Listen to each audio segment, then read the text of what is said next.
కళ్ళు కైపెక్కించే పోకళ్ళు కాటేస్తే కాదంటానా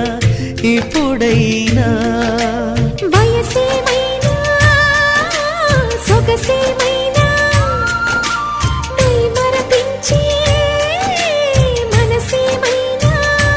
నవ్వు నవరాత్రి నీ కోసం తీసుకువస్తున్నా మైనా ఏమైనావే మన్మథ మాసం అయినా ఎంతైనా ఇది మెత్తని మోసం